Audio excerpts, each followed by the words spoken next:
Hey guys, welcome back to the AR YouTube channel. और अगर आपने मेरा ये वाला वीडियो देखा होगा तो आपको पता होगा कि किस तरह से पंछियों को एयरपोर्ट से दूर भगाया जाता है, किस तरह से उन पेड़ों को काट दिया जाता है जो फल देते हैं ताकि उन पंछियों को खाना ना मिल सके। बड़े बड़े घास और झाड़ियों को काट दिया जाता है ताकि पंछियों को तिनका ना मिल सके घोंसला बनाने के लिए। इसके अलावा फैल्कन बर्ड को पीछे छोड़ दिया जाता है जो पंछियों को खदेड़कर एयरपोर्ट से दूर भगा देता है। इसके अलावा शॉटगन से फायर भी किया जाता है और पता नहीं कितने सारे तकनीक का इस्तेमाल किया जाता है पंछियों को एयरपोर्ट से दूर रखने के लिए। पर इंडिया जाना जाता है सस्ते में बड़ा धमाका करने के नाम से। आप ये फोटो देख सकते हैं, यहाँ पे धुआं निकल रहा है और ये धुआं कोई आग का नहीं बल्कि पटाखों का है। इन पटाखों को जलाकर पंछियों को दूर भगाया जाता है ताकि ये फ्लाइट के दौरान प्लेन से ना टकरा जाए। ये पटाखे शॉटगन या साउंड गन का काम करता है जो तेज साउंड क्रिएट करता है और पंछी डर से भाग जाते हैं। बट मैं कहूँगा कि पटाखों का यूज करना 10 गुना अधिक कारगर साबित होता है, क्योंकि शॉटगन में हम सिर्फ 2 ही बुलेट फायर कर सकते हैं, जबकि इस पटाखे में तो मतलब बहुत सारे। काउंट कर लेना फुर्सत से कितने हैं। दोस्तों, अगला फैक्ट जानने से पहले एक एग्जाम्पल लेते हैं। सपोज आप 7 दिनों से नहाए नहीं हो और अचानक आप एक दिन नहा लेते हैं, फिर आपको काफी फ्रेश लगने लगता है और आपका काम करने का जो माइलेज है वो काफी बढ़ जाएगा। मतलब कि एग्जाम्पल अच्छा नहीं था बट यही सूट कर रहा था। दोस्तों, प्लेन के साथ भी कुछ ऐसा ही होता है।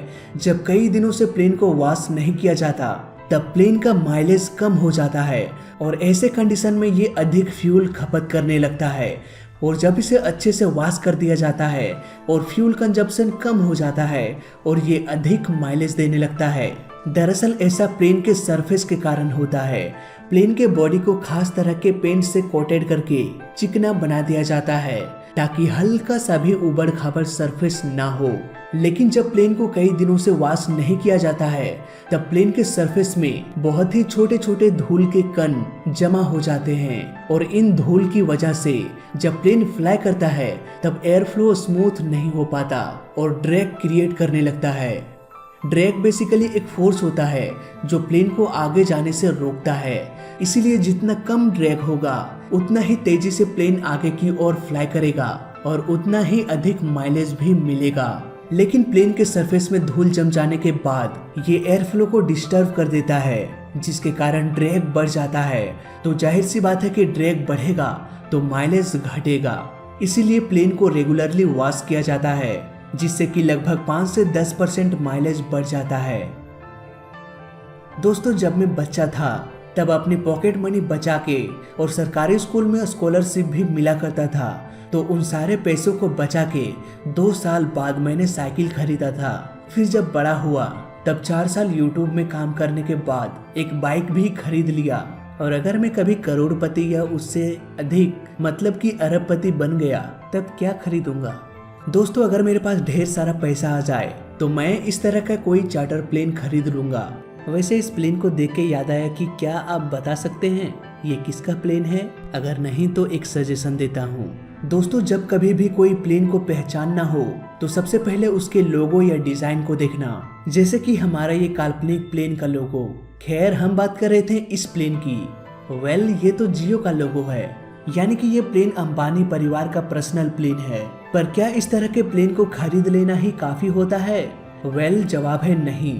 प्लेन को खरीदने के बाद आपको बहुत सारे चार्जेस पे करना पड़ता है, जैसे कि प्लेन जिस एयरपोर्ट पर लैंड करता है वहाँ लैंडिंग चार्ज देना पड़ता है।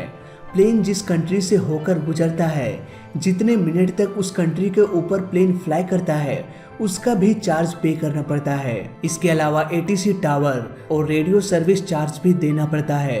पर ये चार्जेस तो तब अप्लाई होता है जब प्लेन रनिंग कंडीशन में हो। बहुत से चार्जेस ऐसे भी होते हैं कि प्लेन अगर खड़ा भी हो तब भी प्लेन के मालिक को चार्ज देना पड़ता है, जैसे कि पार्किंग चार्ज। प्लेन जहाँ पर खड़ा है उसे वहाँ खड़ा करने के लिए पैसे देना पड़ता है। और ये सारे चार्जेस जैसे कि लैंडिंग चार्जेस, पार्किंग चार्जेस, और ये चार्जेस कितना होगा। फॉर एग्जाम्पल, प्लेन अगर लैंड कर रहा है तो उसे कितना चार्ज देना पड़ेगा, प्लेन को अगर पार्क किया गया है तो उसे कितना चार्ज देना पड़ेगा। ये सारे चार्जेस डिपेंड करता है प्लेन के वेट यानी भार पर। प्लेन जितना बड़ा होगा उसे उतना ही अधिक चार्ज पे करना पड़ता है और प्लेन जितना छोटा होगा उसे उतना ही कम चार्ज पे करना पड़ता है। इसके अलावा प्लेन का मेंटेनेंस खर्च भी काफी अधिक होता है। ये मेंटेनेंस हमारे कार या बाइक के सर्विसिंग की तरह होता है जिसे रेगुलरली हम कराते हैं। तो इस वीडियो में अभी तक ले बस इतना ही। वीडियो अच्छा लगा तो लाइक कर देना, बुरा लगा तो डिसलाइक कर देना और दोनों ही केस में इस चैनल को सब्सक्राइब कर देना क्योंकि इस चैनल में सीखने के लिए बहुत कुछ है। तो मैं मिलता हूँ आपसे अगली वीडियो में, तब तक के लिए देखते रहिए और सीखते रहिए। जय हिंद, वंदे मातरम।